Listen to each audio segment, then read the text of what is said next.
Hey, do you or someone you know work on an exciting sustainable solution that needs scaling? Why not apply to the Zayed Sustainability Prize and increase your reach and impact?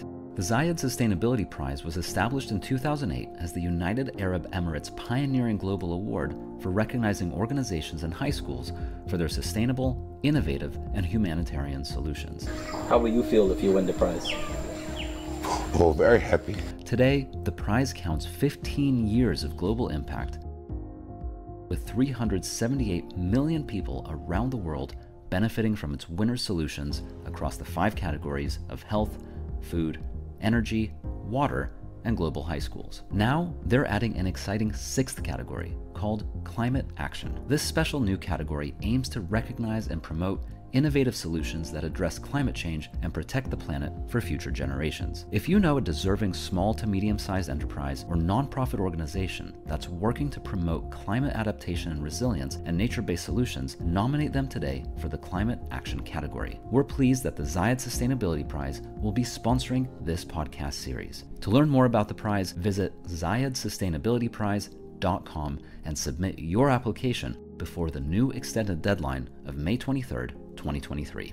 Fast fashion. We've discussed this topic quite a lot on the Sustainability Champions channel. The current fashion industry is one of the biggest polluters on the planet. In fact, textile production is estimated to be responsible for about 20% of global clean water pollution as a result of dyeing and finishing products. Not to mention the mass amount of unused or discarded clothing and material that goes to landfills every year. So it's enough to talk about the problem fast fashion has on the environment, but I'm more interested in learning about the solutions. We spoke to some innovators who are making a difference when it comes to upcycling clothing, like Sumida from By Sumi. But how else can unwanted material be used? This is where Cate Brown Design comes in. Cate Brown is on a mission to show that recycled is beautiful, to raise awareness of the damage that our fast fashion throwaway culture causes to our planet. She's on a mission to inform and encourage people to buy better, repurpose, and extend the lifespan of their fashion. Working with clients like Harrods,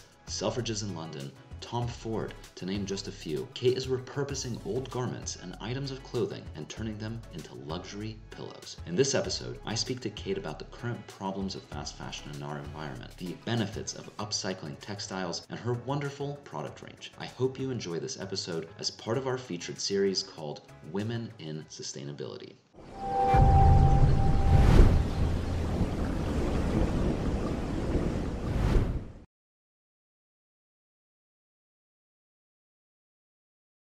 Hey, Cate, thanks very much for joining the Sustainability Champions podcast. Great to have you on the show.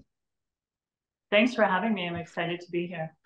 I appreciate that. So the way I like to start these conversations is by going big picture and basically getting the elevator pitch for your company. So with that being said, what is Cate Brown? It's a great question. Thank you. So we are a sustainable luxury brand. We make homeware. So we're a homewares brand, and we make sustainable cushions from luxury heritage brand fashion. So we take end cycle fashion that is still in wonderful condition, and we repurpose them into toss pillows for the home. We work with brands like Chanel, Hermes, Tom Ford, Louis Vuitton, Dior, you name it, that's who we work with. And we marry those beautiful textiles with dead stock fabric from places like Mood in New York. And we try to source from other fabric warehouses where it's offcuts and dead stock, end cycle pieces of velvet and things like that. But they're still very high grade, luxurious velvets that are end of use or dead stock. So that's what we use for the backers of the pillows. And we also use leathers. We buy a lot of beautiful vintage leather jackets and coats and skirts and things like that. And we use that beautiful supple leather for backers married with different boucle wools and velvets. And that's sort of how the pillows come together. That's amazing. And so what I'm hearing, there's some words like offcuts, dead stock. To me, these Yeah. things sound like basically waste product that would not be used or Correct. just thrown away.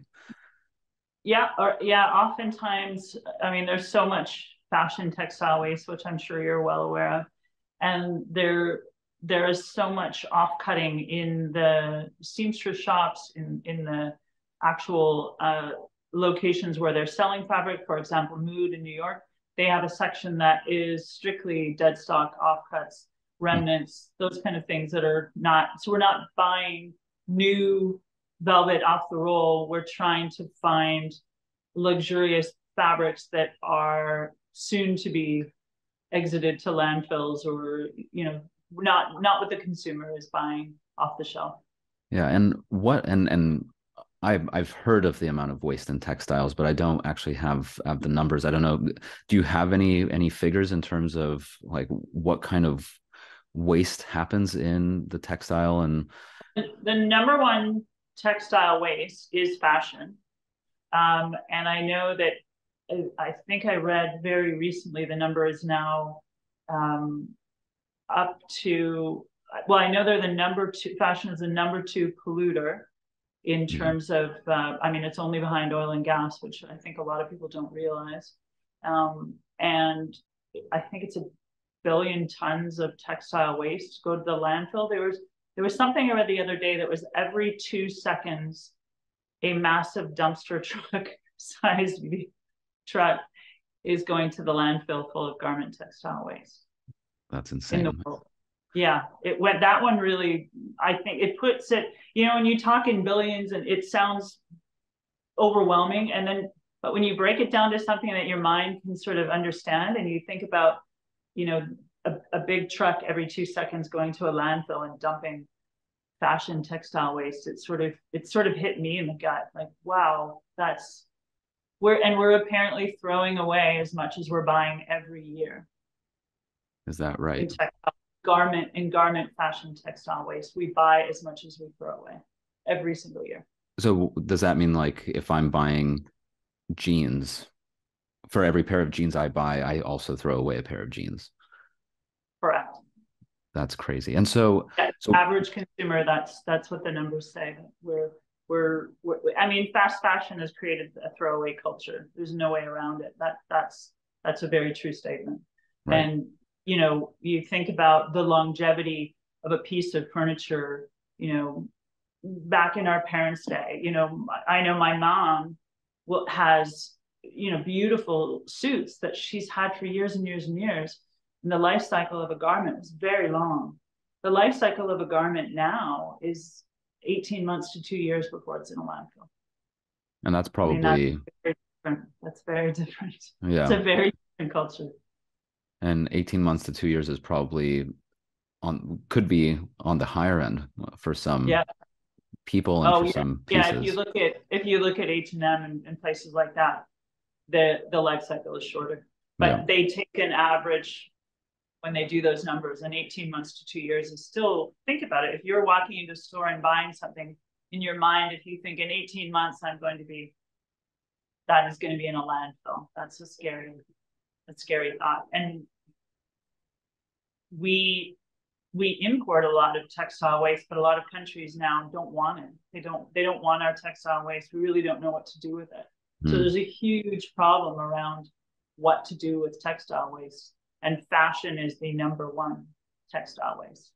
So that was where my mind got started about thinking what I could do, what impacts I could make as an interior designer.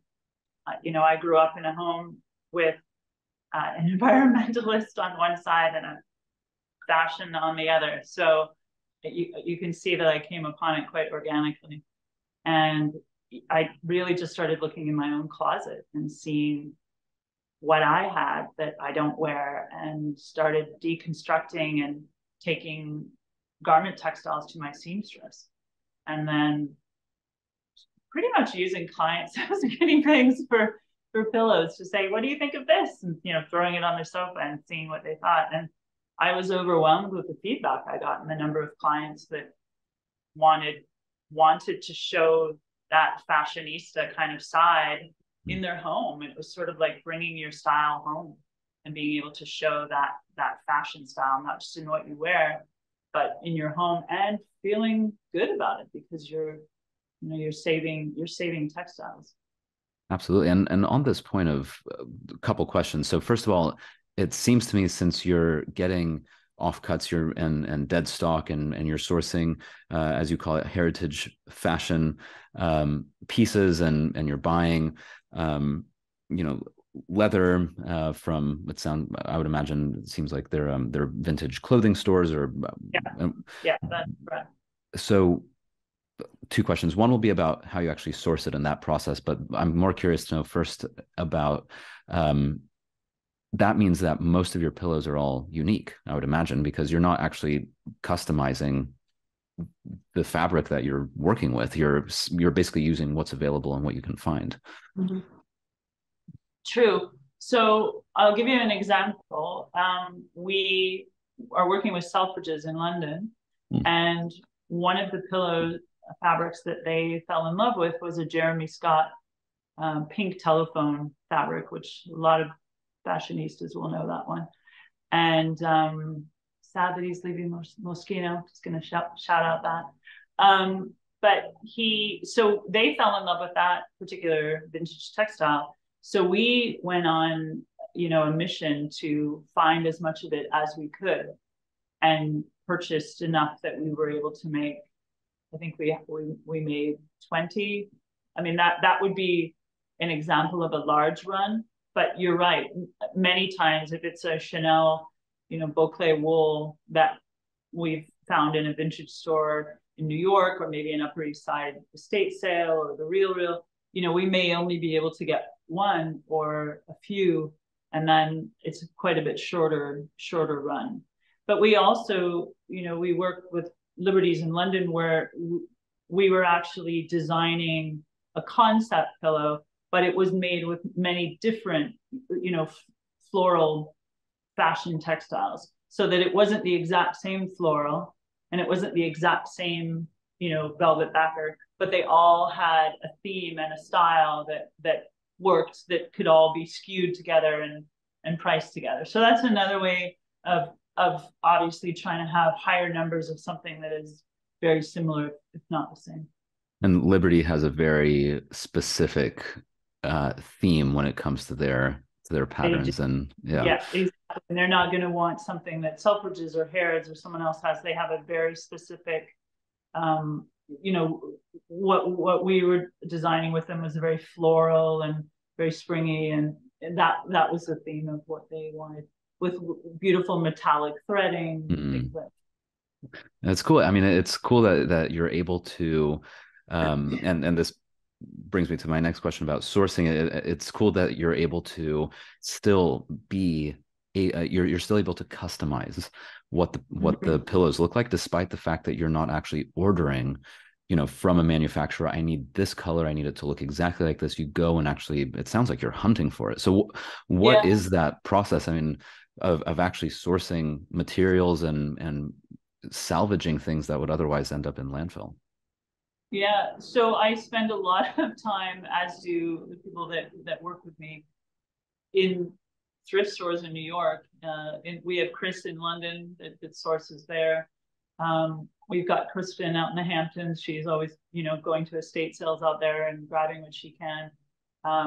We love to also buy up just really interesting old school New York fashion that is sitting in a thrift store, that it's not necessarily a silhouette that's worn anymore. It's not necessarily a style of fabric, or a particular wool, very heavy, or maybe it's an odd size, or it's got a little bit of damage on the cuff, and the buttons have fallen off. Well, we don't care about those things.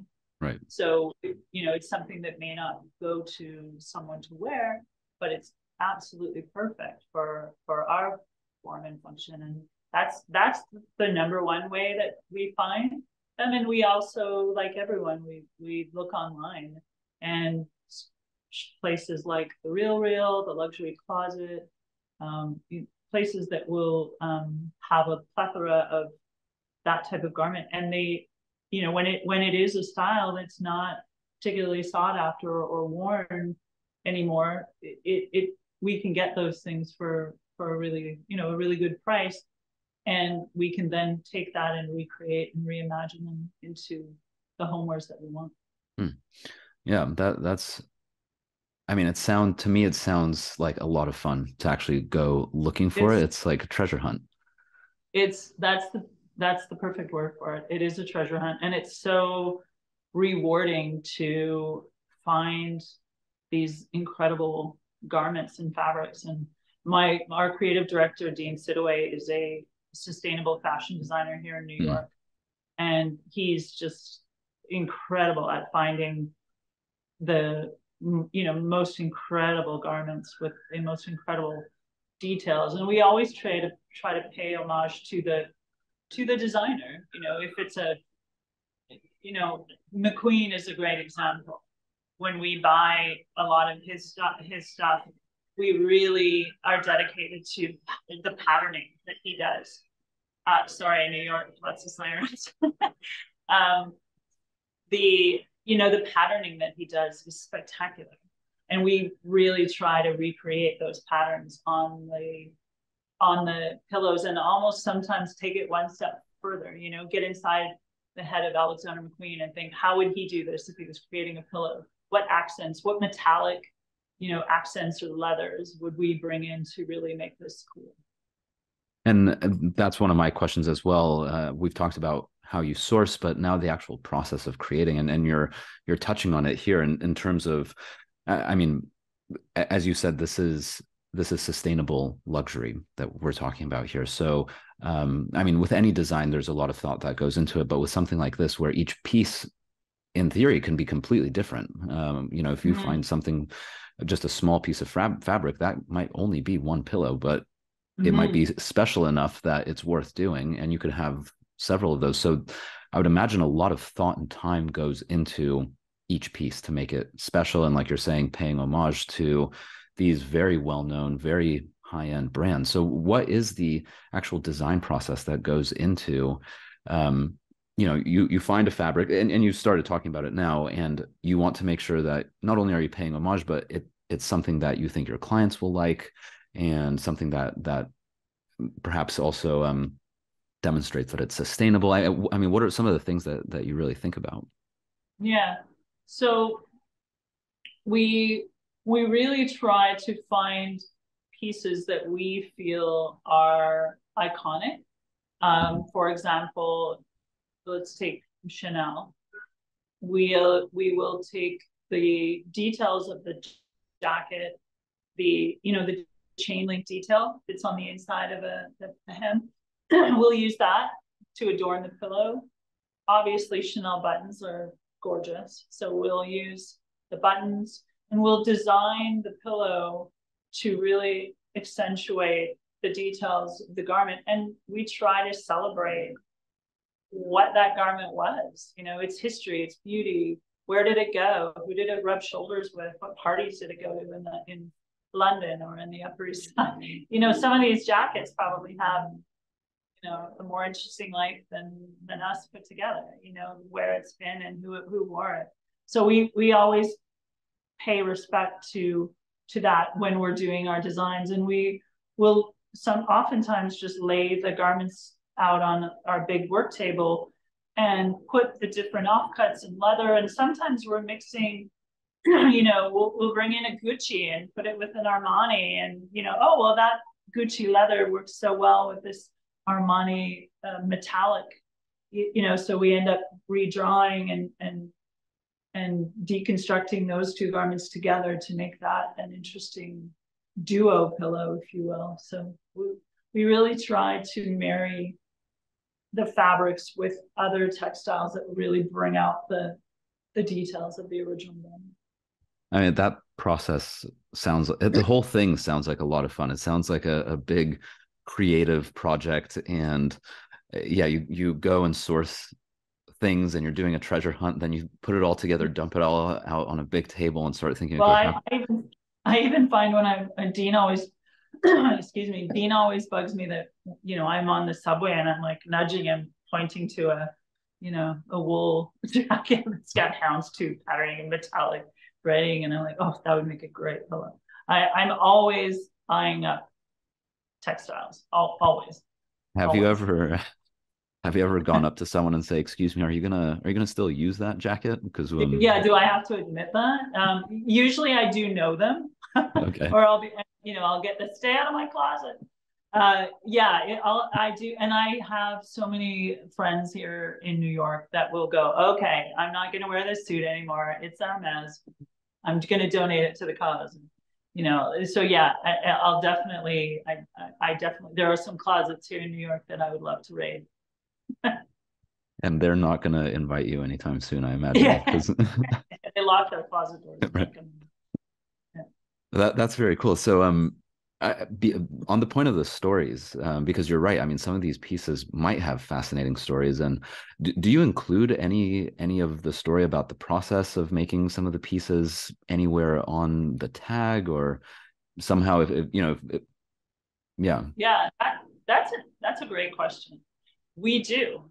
We have a tag that goes with the pillow that as much information as we know about that garment, we will include on on the tag. And we have a picture of the original garment. And if there's two, let's say, there's a Gucci and a Louis Vuitton, then on the tag, we put half the picture of the Louis and half the picture of the, so we always do include a garment photo. And when we know more information, that will go on the tag that goes with the pillow. Yeah, I mean, we've had clients. We have a store that we work with in Vancouver, and the owner said we had a client leave without her tag, and I think she lives a ways out of the city, and apparently drove all the way back to get her garment tag of the original. She wanted to have it with her. I think it was a couple of McQueen pillows. It was really nice to know that people care. They wanted to know. They wanted the story. So yeah, it's definitely nice to know that people really like the concept a lot and feel good about the sustainability, but also being able to, bring their fashion style to life in their home. absolutely. Yeah. And I was thinking about the story too, because, when you were talking about how some of these pieces might have had more interesting lives than us, I mean, I would want to know, because it's such a unique approach. Here's a beautiful pillow made from things that had a life before, and here's a new life. But, what was it before it became this pillow? And yeah, I mean, that story part is I would imagine a big part of the appeal of it. And we also source garments that don't necessarily have a heritage brand, but they're so spectacularly beautiful. They're so, they might be from the 60s or even the 50s, and they're in a New York thrift store, and it's not something that, again, like we talked about, it's not something that's maybe worn today, but wow, the quality and the details of the garment. I mean, Dean, as a fashion designer, when he looks at these and starts deconstructing them, he's like, they just don't make garments like this anymore. And I've learned so much, like him opening up the hem and showing me the way the silk lining is double, so all these little things. And he's like, this just isn't made like this anymore. We really need to be mindful of how we deconstruct and showing the beauty of the garment, because they're just so special. That's really fascinating. I mean, I've heard sort of anecdotally that, they don't make it like this anymore, and Yeah. and it makes people sound like they're just jaded and all of that. But to actually hear it from a designer who opens up and says, this is how it used to be made. Look at the quality and compare it to how it's being made now. And quite literally, it's not done this way anymore. And I would imagine it's a pricing thing, and it's just a whole nother philosophical approach. Yeah, it's just a whole other level. I mean, it's just a whole other level. Clothes then were made to be valued and to be worn for. It was an investment piece. When you're looking at it doesn't even have to necessarily be a high-end luxury brand. Just the way, the mindset of how things were made was for longevity, and there was care and, you know, mindfulness in terms of how something was constructed. Absolutely. It was made to last. And today it's more about how cheaply can something be made, and what are the cheapest materials that we can get and still have it look the way that we want it to look. And that's the black and white difference. And I suppose, yeah, as long as it lasts for a few months, that's good enough. Yeah. 18 months. Yeah, and 18, you noted it well when you said 18 months is probably on the longer side, is when you do look at some of the cheaper fast fashion brands, 18 months would be a long haul for one of those pieces of clothes. Sadly. Absolutely. And with the fast fashion, I mean, there's a lot to say about fast fashion, but, you know, I've done a little bit of research and spoken to others on the podcast about fast fashion, but I've heard that, you know, some of these fast fashion brands, their season is like sometimes once every other week. They get rid of 52, everything. 52 micro seasons is where we're at right now. Whereas obviously we all know old school was 4 seasons, and now it's 52. So that really makes you think. Yeah. Why? Because and I applaud celebrities that go on the red carpet now and rewear, you know, gowns and garments and do it proudly. And thank God for them, because, you know, not that long ago, they would have been shunned for doing that. And that's really a mindset that needs desperately to change. Mm-hmm. Yeah, and it seems like it is changing. I mean, there's a big demand for, I mean, it's a growing demand, I would say, for upcycled things, for vintage things. For sure. And I think, you know, people like Eileen Fisher and Stella McCartney, I mean, they've really paved the way for other designers to be more mindful about sustainability and the environment and the impacts on our planet and the finite resources that we have. Yeah. And as we're seeing, you don't need new materials to make wonderful things. We don't need any more textiles on this planet to be manufactured for as far as the eye can see. We just don't need it. We can make do with the textiles that we have on this planet right now. Absolutely. And that's what you're doing. And I mean, just as an idea, I mean, when you're creating these luxury pillows, who are your clients that are interested in this, in them? Yeah, that's a good question. So we really work a lot with interior designers, because they have been a huge support of the brand. We also have a lot of clients that are just, you know, I guess the word would be bored of interior upholstery fabrics and textiles. I don't know when the last time you were in a home store, you know, the West Elms and the CB2s of the world, but they're just so, the fabrics for upholstery and for homewares is so dull, and the designs are so regurgitated and boring. And that's sort of where I started, was as a designer. I just really couldn't find what I was looking for. And, you know, which led me to start looking at fabrics in the closet, going, this is an incredible wool. This would be beautiful mixed with leather or whatever. So I think that, you know, it's one of those things where I really think that you really have to think about not only the sustainable side, because we have clients that obviously will come to us just because they really want to support a sustainable business. And that's great. And we're all for that. And we love it.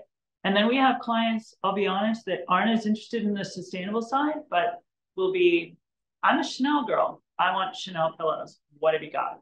I'm a Louis Vuitton girl. I want this. Or we've had men that are like, I love Hermes scarves. I want wool Hermes pillows, you know. So we do, our clients are all over the place, and we always try to make sure they know our mission and what we're about, even if they're just about the luxury and that's the name brand and that's what they want, we still always want to make sure they understand the good that they're doing. Living well while doing well, and it is important. Yeah, and what's cool about what you're saying, like for the people who are not interested in the sustainability side, it doesn't matter because they just love a good product and it happens to be sustainable anyway. Yeah. And I love that marriage where you don't have to try to be sustainable. You just get a great product and it's sustainable. It is sustainable. And, you know, one of the things that we chatted with Harrods about was it's just so important to be sustainable without compromise. People these days just don't want to compromise. They want to have luxury, and that's it. That's what they want. So we wanted to make sure that we created a product that didn't feel like it was a compromise, but where we were still following our values and our mission. And our pillows are handcrafted in New York and in Vancouver. They're not made in any factories or mills. They're made with love by amazing, talented fashion seamstresses. And everything that goes into them is thought out and detailed and sustainable. Every piece of textile is a sustainable textile.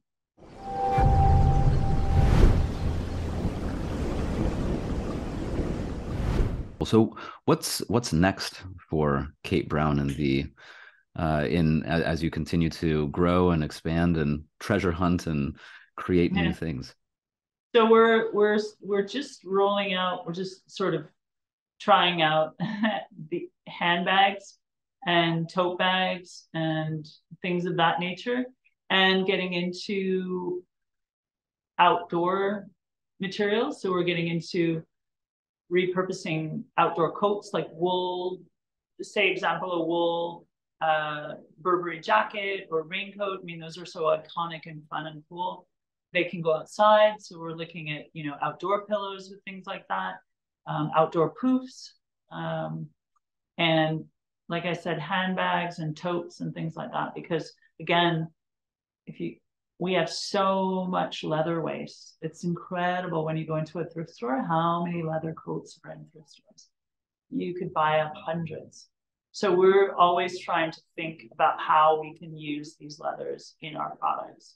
And that's one of the reasons we wanted to expand more into large carry totes and bags and things like that, because we can repurpose those leathers and those wools into those things as well. We do use really beautiful, soft, supple leathers on our pillows, and they're amazing. But there's just so much leather out there. We thought, is there other products that we could do that would be able to incorporate some of these leathers in with our, you know, nice, durable fashion textiles? And those are the products that came to mind, and we're working on that right now. Yeah, well, I mean, it makes a lot of sense, and I love the natural progression that you're moving into it. It makes a lot of sense, and leather is just such a strong, good quality leather is so durable. It lasts for so much of it. Yeah, there's so much of it out there. It's a shame to see it go to waste, and if you can find, which you are doing, you know, really good use for it and repurpose it, upcycle it, and turn it into something else that people would want. I mean, that seems to me like a very good solution. And what's really cool about the whole upcycling and secondary market idea is that it does two things. Number one, you're preventing waste. So by buying these leather jackets or coats in this specific instance, rather than them being thrown away eventually because no one's buying them, you're using them and turning them into something else. And simultaneously, what you're doing is when someone buys a bag made from a leather jacket that you've created, they're not buying a bag from new virgin leather. So two things are happening simultaneously, and it shifts the way that the entire economy starts to structure. I mean, it's function rather, and it's a slow and small, but I think it is steady and it's growing, and that's why I love this idea and the fact that, going back to the point of, there are people who are buying your products and they don't even care that much about sustainability. That to me is like the best thing ever, because there's so many brands where people buy it because it's sustainable, but to me that is that's good, it's important, but it's even better when people don't think about the sustainability element. They just love the quality of the product, they love what it is, and they just want it. And by the way, it happens to be sustainable. Like, how great is that? Yeah, I agree. Yeah. So, well put. That's true. Yeah, well, thank you very much. And yeah, I mean, I love what you've been doing. And for anyone who wants to learn more about your work or see some of these pieces, and for anyone who's watching this, you can see some of the pillows behind Cate there. But if someone is interested in chatting to you about it, or buying something, or learning more about your process, where's the best place for people to go? So our website is cate-brown.com. And our Instagram is @Cate Brown Studio.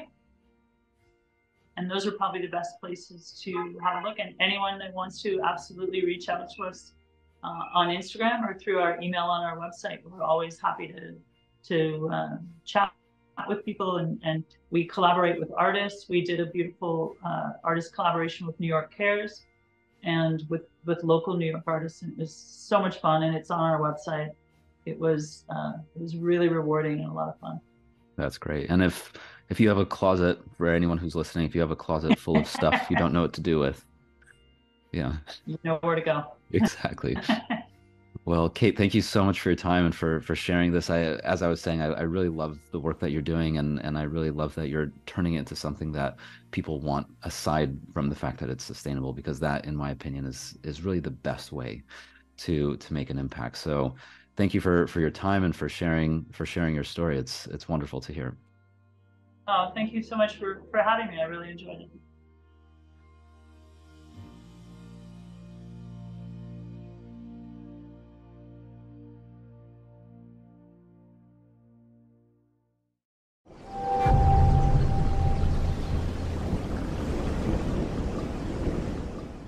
If you too are working on an exciting sustainable solution or innovation and are looking for funding, why not apply to the Zayed Sustainability Prize? This could help you get to the next level. The Zayed Sustainability Prize is the sponsor of this podcast series. Since 2008, they've recognized and funded the amazing and innovative work of nonprofit organizations, small and medium-sized enterprises, and high schools for their impactful, innovative, and inspiring sustainable solutions. You could be next. If you or someone you know is a champion in sustainability who's working on a solution in health, food, energy, water, or climate action, you can apply today. Small and medium enterprises and nonprofit organizations with sustainable solutions in health, food, energy, water, and climate action can win $600,000, while high schools can apply to the Global High Schools category and win up to $100,000. Apply before May 23rd, 2023. How to apply? Simply click the link in our show notes to begin your submission for the Zayed Sustainability Prize. If you want to connect with a member of the Zayed Sustainability Prize team, simply email them at info@zayedsustainabilityprize.com.